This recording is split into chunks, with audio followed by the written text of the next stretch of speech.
Good morning, notable speaker Shravan sir, and good evening to all the seniors and my friends. It gives me immense pleasure to welcome you all to this session. Let us start this session with an invocation by Supraja. This is who we are. We are a team, talented, energetic, astonishing mindset. We can do anything and everything. We talk, we care, we respect each other. We see beauty in everyone and everything. We are connected by hearts and driven by values. We celebrate each other. We provide value to others. We take ownership in everything. We have freedom to make mistakes. We learn as we go. We are mad to make difference. We love disruptive ideas. We make impossible things possible. We are strong to question the creation. We believe in dreaming big. If we do not dare to dream big, are we really living? Why be ordinary when we can be extraordinary? This is who we are. Thank you, Supraja. This is a much awaited session for all of us. So, before we get started, I would like to take a moment and speak few words about one of the prominent and amiable personality, Stephen von Huyendorf, sir. He's the founder of the Global Curiosity Institute. Sir did his master's from Capital University of Economics and Business. He did his MBA Business from Rutgers, the State of University of New Jersey, Newark, with 28 plus years global exposure and leadership role in broader. Sir has huge experience in industrial exposure in different fields. He has worked in both large multinationals as well as startups. Let us experience the happiness and excitement of this session by knowing more about Sir. Sir, do you want us to ask the questions or do you want to give us a presentation, sir? I have some presentation, but I also am absolutely fine to make it our session. This is not my session. If you want to ask any questions up front, and I'll be challenging you, and we can use the chat, and maybe Nivedita, if you can help me maybe to monitor the chat, because I might not be looking at it all the time, that you can maybe stop me at times and to call me and pay attention to some questions, and that would be lovely. But maybe my question for now, I see that many people of you have taken the diagnostic. And that's just one input and curiosity, but what do you expect me to do in this session? Why are you here? Why do you want to spend 1 hour of your life listening to this bold guy? And I see Shravan, you're also bold, so one of us they're going to listen to. Why would you want to be here? Because we are curious. We want to know about you. Thank you so much, Salah. Okay, cool. Hafsa, sorry. What else do you want to learn or hear or come out from this session? So we are curious to know why you have established a thing called Global Curiosity Institution. Oh, thanks, Apurva. That's an interesting one. Cool. What else? Like we have the desire to learn something new from you. I hope so. I hope so. No pressure. Jesus, you're giving me a lot of pressure. Let's see how we can do this. We're going to explore curiosity. We're going to explore curiosity through some definitions, through time, through maybe to look also a little bit about why is it that some people sometimes are curious and other people aren't when they're interfacing with the same thing. Why can some people be really curious about some certain subject at school and other people think it's the most boring thing? So we'll be covering some of the neurosciences, and I think it's a good way for us to get in tune at any time. I'm not your typical teacher who is demanding obedience and listening, and I'm asking you actually to challenge me. I am asking you to say that you completely disagree. I'm asking you to add to what I have to say. So and I'm asking you to be curious about the thing and just don't take everything that I'm saying for face value. Just to check for yourself, reflect on it, because that's the way we all learn. So I have a couple of things to share. Let me share my screen. Super. Let's do this. And for me, you're all the stars at Osmania University. So let's do this together. Before we start, I want you to answer 4 questions. Well, first of all, one question is you see the big mountain. Anybody who has an idea what this mountain is? I have I have my screen on full screen, so I can't see the notes. Any what mountain is this? Kilimanjaro. Kilimanjaro. Very good. How tall is it? It's about Probably 5,800 meters. 5,800. Wow, very close, but it's great, you know. And if you don't know, look it up. That's how curiosity about the world works. Know that we see something in front of us, and we're interested or not. And the moment we are interested, we start exploring more about it. We start reading, we start Googling, we'll look at Wikipedia. Now let's look at the picture, the person with the glasses on the right-hand corner. Can you judge what his emotions are? Now, what do you think that his emotions would be? He's stressed out. Frustrated. Frustrated. Yeah, what else? Maybe tired of dealing with things. Dealing with himself, okay. So that's very much, I think, another type of curiosity, and that's a curiosity about observing other people and trying to judge what their feelings are, what their emotions are, even what their thoughts are. And now let's look at the lady with the dog. And that's maybe a metaphor for walking. How many breaths or how many steps can you take with one breath? Does anybody know? 2. 2 steps with one breath? Well, that's fine. That means that you're breathing heavily. Did you ever try this? No. No.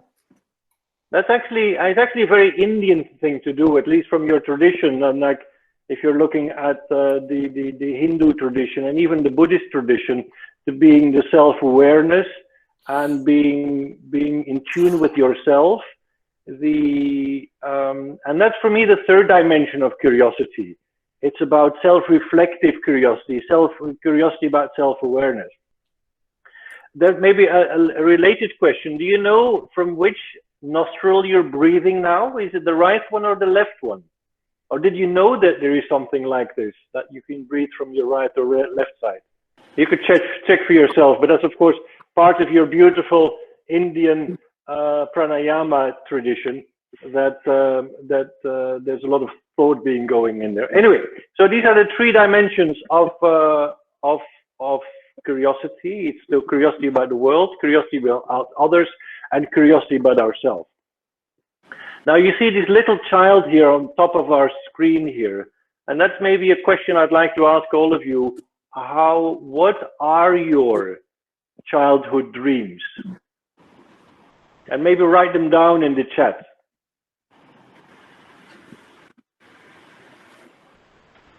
Now let me quickly have a look also.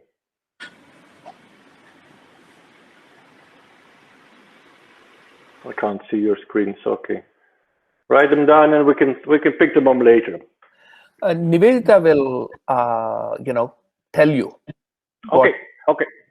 Yeah. Any specific childhood dreams that come out, Nivedita? Yeah, just shout it out. Just tell me. Writer and also astronaut. To have cute little house. Doctor. Okay, writer, astronaut, doctor. To live in exciting times. Living exciting times. Oh, lovely. Oh, cool. Nice. So I hear there's a lot of things. And I think Apurva, you asked me a question. Why did you start the Curiosity Institute? It's basically these beliefs I have. I think that we have extraordinary evidence of creativity as a human species. We went to the moon. We just landed Perseverance on Mars, for heaven's sake. So we can do beautiful things as humans. And now the challenge is that we cannot continue as we're doing now. We have been destroying the world. We're not really, we're overusing plastics. There's a lot of things that are really bad about the world we're doing, while we have all this extraordinary creativity. And I think somehow that we're not maximizing our collective talents and even our individual talents to deal with the present and the future. And that's why I thought that by putting the right focus and mind share on curiosity, we can all together drive towards a society we could all be proud of, and be more individually proud of ourselves and more proud of our organizations. And that's something, that's why I set up the corporate, the institute, the Curiosity Institute, because I think we need to go places. And you're all much younger than I am. I'm 53 now. Apart maybe Ian, you might be 1 or 2 years older than I am. But apart from that, I guess I'm one of the older people. But look at these sustainability, United Nations sustainability goals. There's so many things we still have to do to make things better for ourselves and for our neighbors and for the world. And I hope that you as a group here from Osmania University can pick up these challenges and be curious in these areas, and maybe use your Indian approach of Jugaad in dealing with these challenges in front of us. So that's why I wanted to set up the Curiosity Institute. Now, if we're looking at because very often, and you'll also have that in Hyderabad, that you invite famous people to give speeches at graduations, and then doing the same in North America. And interestingly, in doing a meta-analysis of these speeches, I found actually a big change from about 10 years ago to now. That about 10 years ago, everybody was talking about, oh, follow your passion, look at me, I'm successful, and you have to do exactly the same as I have been doing. While recently, and I think also because of the influence of COVID, and there's a different tune now. There's a different focus, which is much more curiosity driven. And here you see, for instance, Bill Gates, who said, be open. So don't focus on your passion and forget about everything else and just go for it. He's saying the opposite. He says, be open to change and change all the time and try something new. And if something doesn't work, be curious about something else and drive that. So I think it's an interesting dynamic that is also happening in the corporate world, that people are starting to recognize the role of fluidity, the role that things can change. In my parents' time, my parents were having one single job throughout their entire career. But now, and I had already 5 or 6 jobs in different companies, and you'll probably have about 10 to 15 jobs in companies, I hope. So change is really happening, and change is really supported by curiosity. This is, I think, if I'm talking about curiosity, I'm using the following definition.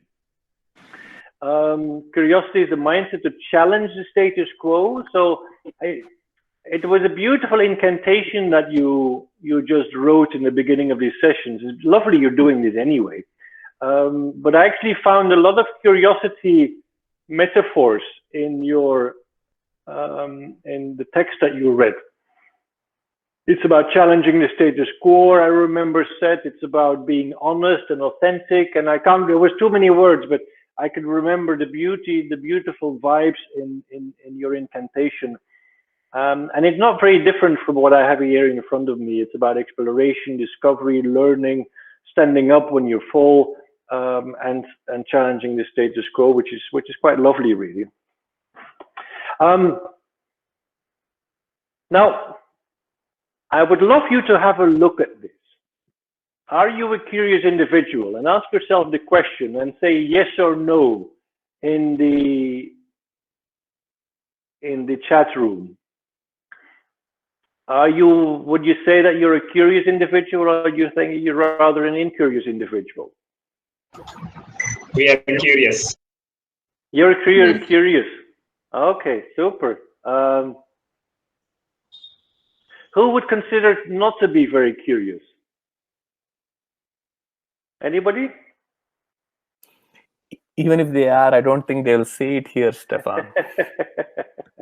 In a curiosity session, I think people. That's, I guess it's right.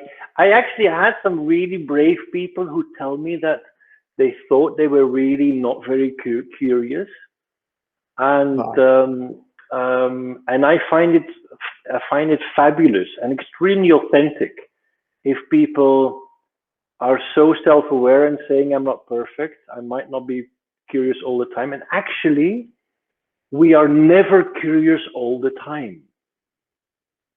Sometimes when there's, and I'll talk about it a bit later, when there's too much stress happening, when there's a person dying in the family, for instance, or when you have a really bad score, or you get a really bad test, or or something major is changing or the beginning of a COVID, at those moments, people are not curious.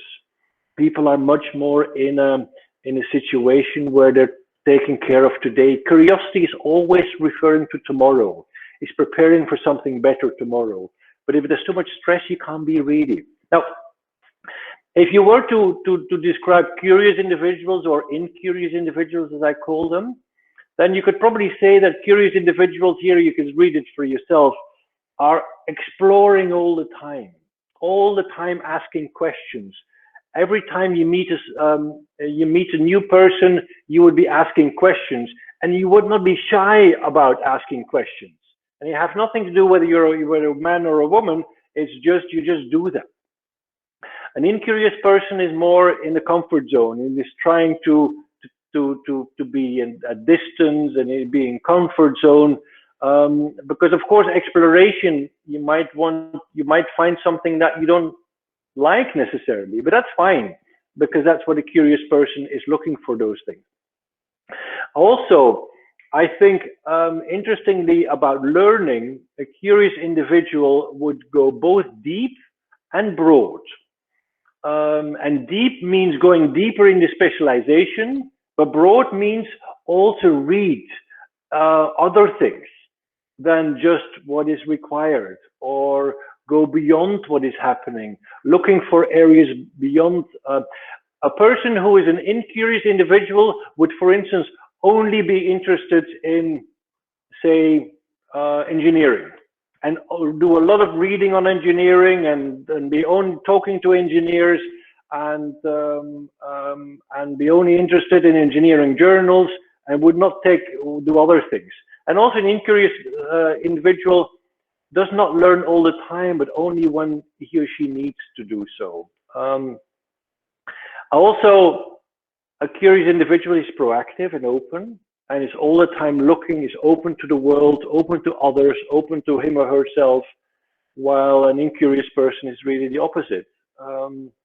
And also an interesting thing is it's taking time and actions to keep up with things, and to keep up with people, while an incurious person is more winging it. You know, winging it means is just going with the flow, and is not really driving things. And now the challenge I think with curiosity is it takes much more energy than to be incurious. It's very easy to be incurious. You just have to become like everybody else, really. While being a curious person requires more energy, requires sticking out your neck more, but the benefits are so much greater. What I've seen in a corporate environment, and you're going to go into work in a working space in a couple of years, I'm sure, is that all the people that are curious are the people that are making a career. All the people that stick out their neck, they get higher salary increases.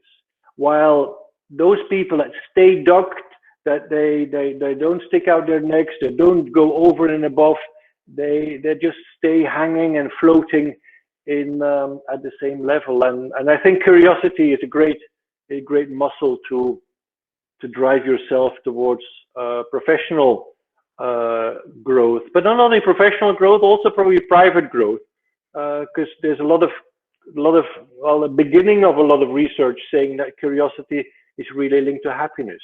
The more curious you are, the more you embrace new things, the more you're happy. Now, everybody might have heard about curiosity killed the cat. And it's indeed a saying that started roughly 100 years ago. Do you know that about 200 years ago they had a different saying, and they said that care kills the cat.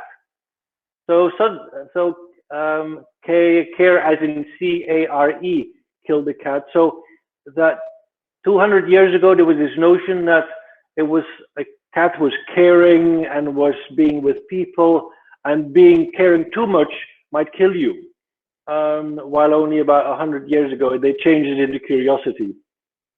But it is true that in society there's this love-hate relationship with curiosity, because curiosity might lead to something that we don't like, or that society might not like, or parents might not like. A young child might be interested in a burning fire, and then parents will say, don't do this. And how often did our parents told us, don't do this, don't do that, and basically stifling our curiosity? And how much do our teachers stifle our curiosity? Teachers in primary school, teachers in secondary school, teachers in university, just focusing on this one subject and not be interested in anything else. You also see, for instance, this spinning wheel, and it's a spinning wheel from, I think it was Sleeping Beauty, the Disney movie, where basically a child who is getting into, or a young woman turning 16, being interested in the spinning wheel, pricks her finger and gets penalized for it. Or you're looking at these two pictures down in the graph, the lady and the man, and it's basically it's a depiction of Adam and Eve in paradise. It's a story from the Bible, where basically Eve was eating the apple of knowledge, and because of that, she and Adam gets thrown out of the paradise because of being interested in new things. And there's more pictures, there's more stories in the Bible where basically curiosity gets killed, or curiosity gets penalized. While on the right-hand side, you see the notion of kids being naturally curious, and we all agree to that. Or sometimes you see this Elon Musk. He's, I think, a very good example of the ultimate curious entrepreneur, trying new things. Sometimes they fail, many times they're successful, but he tries to do things, and he's quite positively relentless in trying new things. And then we have this rover on Mars, and interestingly, the first rover that went to Mars, do you know what the name was of the first rover that went to Mars? Curiosity. Curiosity, absolutely. And what's the name of the second rover that went to Mars? Perseverance. Perseverance, absolutely. And it's actually a beautiful combination of those two terms. And maybe if you remember anything from these sessions, then I would say combine those two things. Combine curiosity with perseverance, and you'll always be successful. If you're looking at the history of curiosity, or let me stop for a second. Anybody disagrees, or anybody challenges? Anybody wants to add something? I think, Stefan, what you mentioned something like care kills the cat, and then 100 years later, curiosity killed the cat. So this is the way the human, because when we see something, as human beings, if we,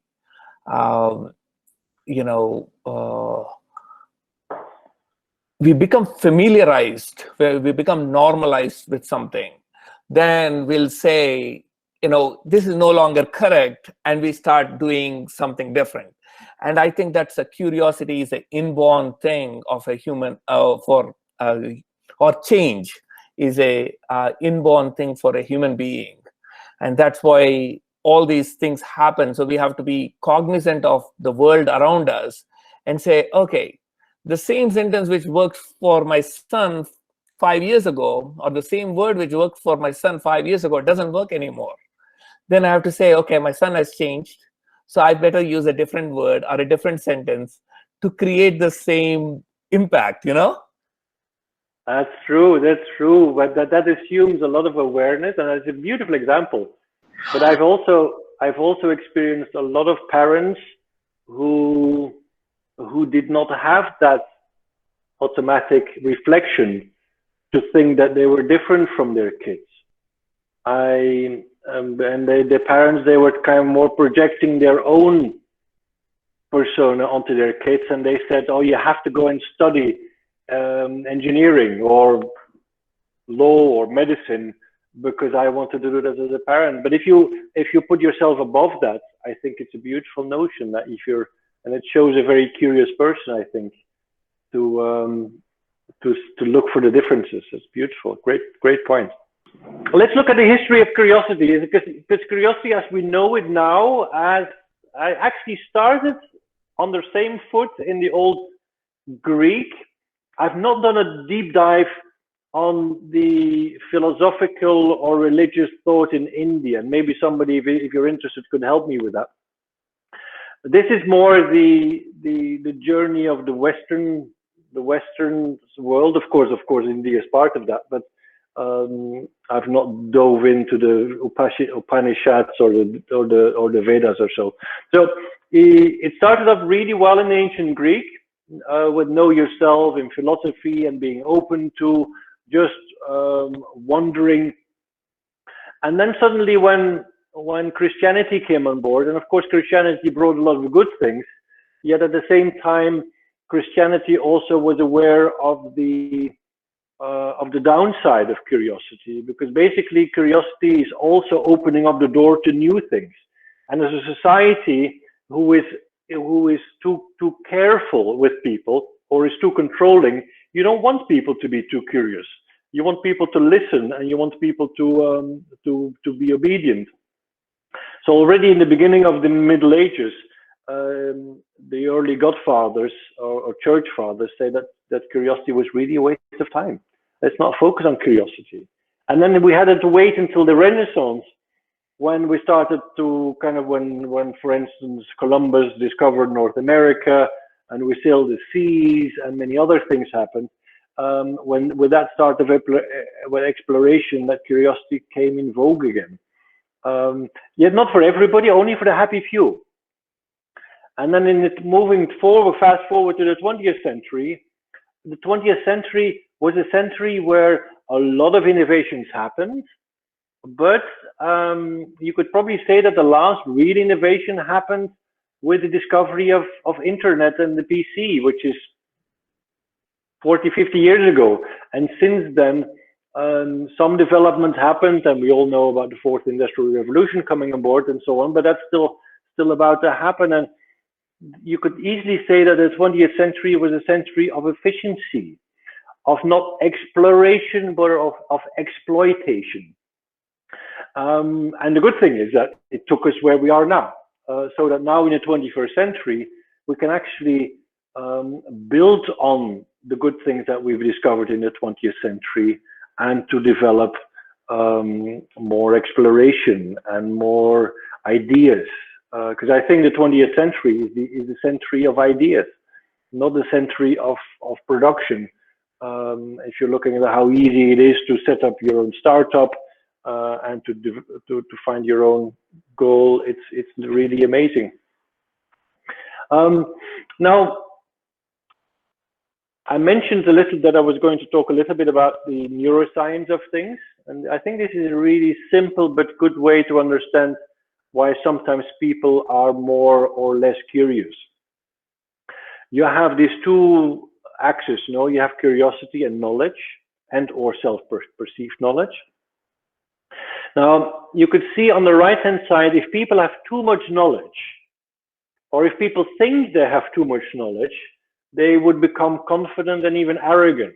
And at that moment, when people are arrogant or are overly confident, they stop learning or they stop being curious.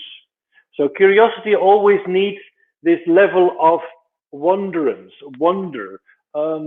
And if you're looking at, for instance, the previous leader of Apple, he was always talking about, let's get the child in ourselves, and let's never lose the child in ourselves. And that's really what he said. Let's wonder all the time, and let's remain our curiosity high, because that's the highest point of curiosity. Now, when you're curious, you're automatically are having two almost instantaneous reactions. When you're faced with something new or somebody new, the first action is you're going to ask yourself a very simple question. Does this new thing or this new person have novelty potential? Is this person going to bring me something new? And if the answer is yes, then you move to the next question. If the answer is no, you disregard the thing or the person altogether. Now, the next question is going to be, do I have enough tools? Do I have enough knowledge? Do I have enough capability to deal with that novelty? And if the answer there is yes, you're going to be curious. So if somebody's, for instance, talking to me about mathematics, and I'm not really good at mathematics, I would first of all say no to the first question, whether this has novelty potential. And I'd immediately know that I don't know enough about mathematics to really know that I can be curious in that space. So, so think about those two dimensions. Whenever you're faced with something new, you might be really interested in something, but your neighbor might not be, because of those two reasons. And now, the challenge here is also a little bit around self-perceived knowledge. Often we think of ourselves as knowing more than we really do. There's even some kind of fancy scientific names for that. That often people think more highly of themselves than, if I were to ask this group, are you smarter than average in your group?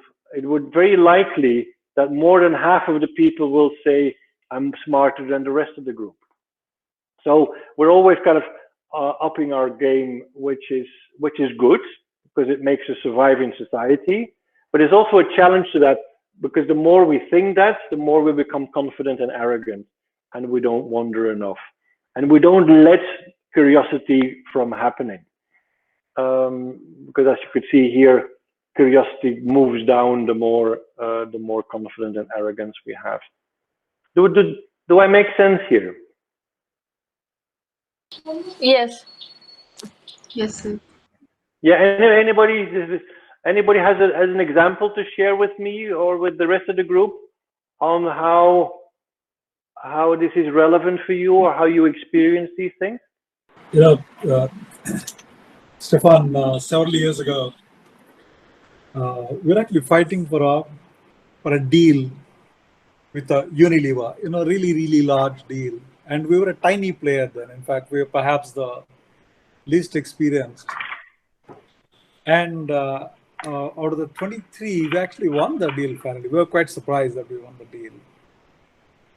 When we had a conversation with the customer, we said, look, now tell us, why did you pick us? I mean, we are happy you picked us. What he said was quite interesting. He said, look, you seem to be at a stage you're confident without arrogance. So, as a mull over that later, right, in the extra other conversations with the teams, I mean, the impact of what they said hit us. They said, look, you're not going to let me down. You're not going to rest on your laurels. Oh, lovely. It's a great example. It's beautiful indeed that if you're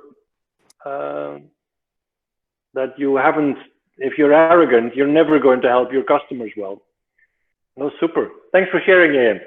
Now, maybe there's some detractors to curiosity. I said before, nobody's curious all the time, and you could have two detractors, either detractors from within yourself or detractors from the environment. Because strangely enough, curiosity needs a good environment from flourishing. If you have a bad teacher, if you have a bad parent, if you have bad role models around you, or bad friends, you are not going to be as curious as if you would have the positive of those individuals. So intrinsic, something within yourself. Detractors could be if you're anxiety, if you're judging people or judging situations, that means that you're not opening up yourselves from them.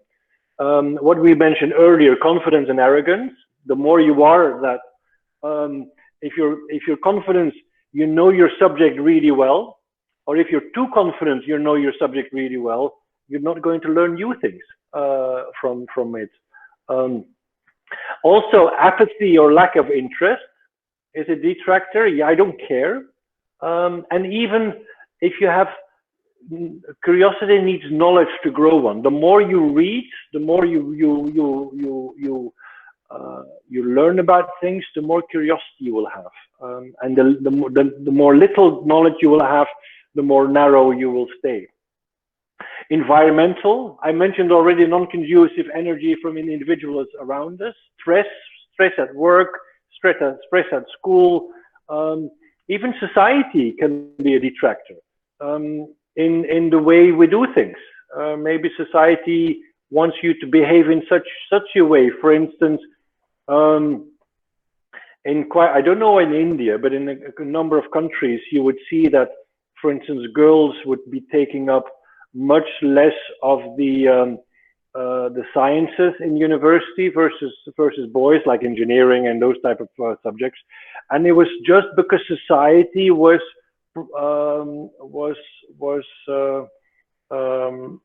promoting these subjects more for boys than for girls, and that's why society was actually detracting these girls from being curious. It had nothing to do with skills, it had nothing to do with abilities. It only had to do with societal. Often people tell me also, kids are curious until they go to school, and then school tries as much as possible to kill curiosity out of our kids.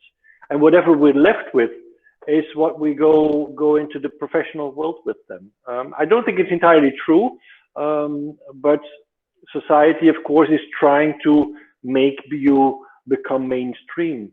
And then internet technology. Is there anybody who does not have Facebook on their computer or smartphone? Raise your hands. And if you did, tell me how many people we have. Nobody? Sir, there are 4 who don't have Facebook. Okay, those 4 people are my heroes. My absolutely heroes. I bow with thee. But because it is really true that although we love internet, we love Facebook, and we love those tools, and we love the reactions and the instantaneous feedback, it's basically pushing us in a certain direction. It does not make us learn.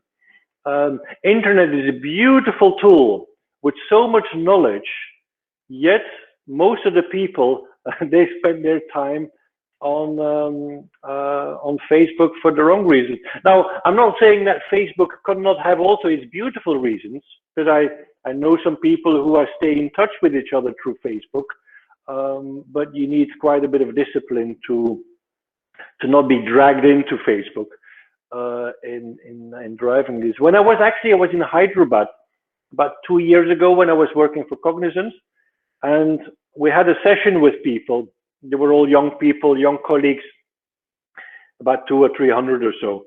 And somebody said to me, "Oh, I don't have time for learning or for exploring new things." And then I asked the same person, "Do you have Facebook?" And I asked, "How much time do you spend on Facebook?" And he said, "Oh, about 3 hours per day." And I said, "Oh, isn't it a sense of priority? If you that means that you prioritize your Facebook over learning new things." and he started smiling at me, and he told me afterwards that he deleted his Facebook from his phone, not from his PC, but just from his phone, and he found himself so much new time to explore new things.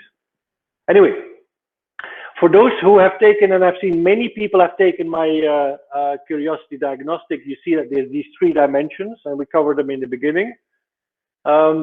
These are some scores, and you see these numbers next to these different dimensions. And if you haven't taken my diagnostic, doesn't matter, take it, and you will understand these definitions. You will get this presentation, or you can take a screenshot, and immediately you could compare your own score against the score that I've shared here with you. Now, this is for global students. This is not only for you from your school, but you can give it an idea of how you're doing versus the rest of the world. Interestingly, that students tend to be really high on empathic curiosity about the others. You see here, you're above or close to or above 75. Curiosity about the world is high in joyous exploration, deprivation. Stress tolerance is quite low, and also self-reflection. There is a strong desire for self-reflection, but then your habit of self-reflection and the insights you get from it, they tend to be a bit lower. Now, this is for all students together. I don't know your individual scores, but do have a look at it and compare, and maybe have a discussion in class about your group. How does our class look like? I'm happy to facilitate this for whoever wants this done. Now, I think I explained to you already, that curiosity needs both the individual, and you could call that the nature side of things, but curiosity also needs the nurture type of things, and you need good peer groups, good parents, good teachers, good society to help you with curiosity. And when those two are in balance, magic really happens. And that's what I was really impressed again with the incantation that you did earlier today. Just starting a meeting like that is already creating a very cozy environment to start a meeting with, and also the words that you used are so beautiful to drive this. Now, these are some of my role models in curiosity. I might not go all the way to say that they're my heroes, but many of them are my role models, and you could recognize curiosity about the world, but you could also curiosity about others. You could also recognize maybe about curiosity about yourself, like Dalai Lama, who is very much inward, kind of doing meditation, doing inward looking, and helping the world through that. Maybe you could write down a little bit what your role models could be, or would be, from business, from society, from. I'd be really interested in your list to hear that. And maybe Nivedita, if you can help me to copy paste that list and send it to me over email, I'd love to see this. Yes, sir. And maybe if you could call out some of the names that are coming. Anybody's writing down your? I can't see it. Anybody's writing down your? APJ Abdul Kalam, Hafsa. Say again? APJ Abdul Kalam, sir. Okay, not familiar, but I'm sure he's very famous. And he doesn't have to be a famous person. I have a lot of people that saying that my curiosity role model is my mother or my brother or somebody I'm only familiar with. So anything. Who else is coming in? A.N. Rao, sir, Satya Nadella, and Elon Musk. Okay, yeah. I have Satya here in front of me. He's from Hyderabad, no, Satya? Sai Sri Akka, Lady Gaga. Lady Gaga, oh, lovely. Okay, cool. I'd love to hear more about it. Indeed, everybody has a... Why would Lady Gaga be a curious person. I think I understand, but I'd love for you to say it. Whoever wrote down Lady Gaga, can you share with me why she's curious? Yes, sir. I mean, I find her very inspiring. Even like she beat all the odds and she became successful and won a Grammy. So I just feel she's so amazing. Oh, lovely! Absolutely, I'm fully with you. She's a very curious person and exploring difficulties, but also exploring arts. It's a very good example. There are another two. Oh, I don't really have one, but I just take up the qualities which I like in people. Okay, Sundar that's very. Yes. Sundar Pichai, Google CEO. Mark Twain, Abdul Kalam, and Einstein. APJ Abdul Kalam, sir. Okay, cool. Hey, Stefan, Abdul Kalam was the president of India. He was he was also one of the foremost scientists India produced as well. Nice. Yeah, he is an amazing leader. You should check on him. He has written his book Wings of Fire, I think. Is one of the best books. Yeah. Nice. I'm learning every time I'm doing this talk. I'm learning new people. Sometimes beautiful, all the time beautiful people, but